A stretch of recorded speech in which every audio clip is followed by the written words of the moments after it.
সব দৌড় শেষ হয়ে মিললে না, কিছু দৌড় শেষ হয় প্রশ্নে। আজ পরিণীতা পারুল দৌড়ে গিয়েছিল বিদায় থামাতে, কিন্তু ফিরে এলো এমন এক প্রশ্ন নিয়ে যেটা ভালোবাসাকে নতুন করে ভাবতে বাধ্য করে। এই পর্বে শুধু থামা নয়, এই পর্বে শুরু হলো সবচেয়ে কঠিন প্রশ্ন।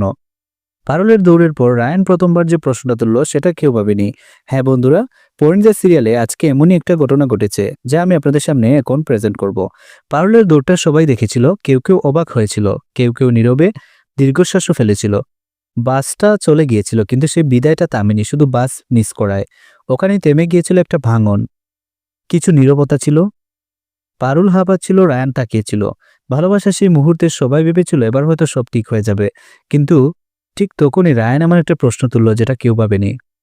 রায়ান ধীরে করে পারুলের দিকে তাকিয়ে বলল, তুমি কি আমাকে থামালে না নিজেকে? এই প্রশ্নে পারুল থমকে গেল। সে প্রস্তুত ছিল কান্নার জন্য, অভিমান শোনার জন্য, এমনকি রাগের জন্য, কিন্তু এই প্রশ্নের জন্য সে প্রস্তুত ছিল না। কিছুক্ষণ সে কথা বলতে পারল না। এই প্রথম কেউ তার ভেতরের দ্বন্দ্বটা শব্দ ধরল। রায়ানের এক ধাপ এগিয়ে এলো না। সে জোর করেনি, অভিযোগও করেনি, শুধু শুধু জানতে চেয়েছে।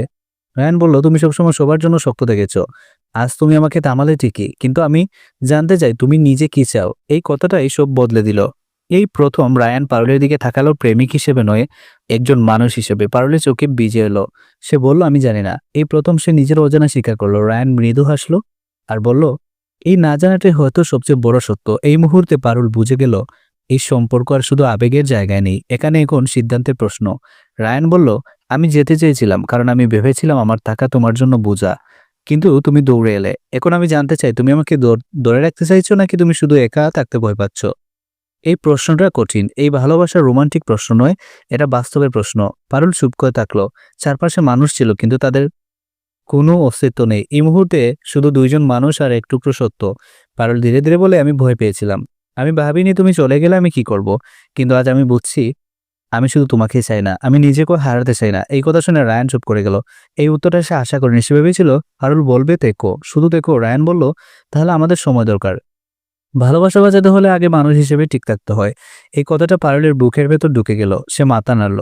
এই প্রথম সে কারো সিদ্ধান্তের ভার নিজের কাঁধে এনে। রায়ান বলল, আমি আজ কোথাও যাচ্ছি না, কিন্তু আমি আগের মতো থাকবো না। এই কথার মধ্যে ছিল আশ্বাস আর দূরত্ব দুই। পারুল সেটা বুঝলো। দুজন পাশাপাশি দাঁড়িয়ে থাকলো, হাত ছুঁইনি, কিন্তু মাঝখানে আর দেয়ালও নেই। মুহূর্তটা আজকের পরিণীতার সবচেয়ে বড় টুইস্ট। এখানে ভালোবাসা জিতলো না, আবার হারলো না। এখানে শুরু হলো নতুন প্রশ্নের অধ্যায়। পারুল আজ কাউকে আটকায়নি, সে আজ নিজের ভেতরে সত্যের মুখোমুখি হয়েছে। রায়ান আজ কাউকে ছেড়ে দেয়নি, সে আজ নিজেকে প্রশ্ন করেছে। এই সম্পর্ক এখন শুধু নতুন মোড়ে, যেখানে একসাথে থাকা মানেই চুপ করে থাকা নয়।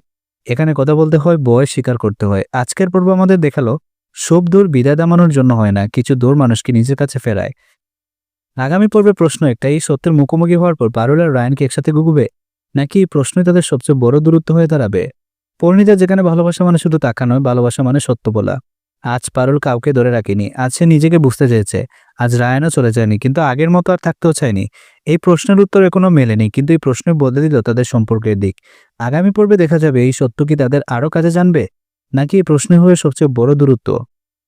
পরিণীতায় যেখানে ভালোবাসা মানে শুধু টাকা নয়, ভালোবাসা মানে সাহস করে প্রশ্ন করা। ভিডিওটি ভালো লাগলে অবশ্যই লাইক দিন, কমেন্ট করুন আর সাবস্ক্রাইব করতে ভুলবেন না।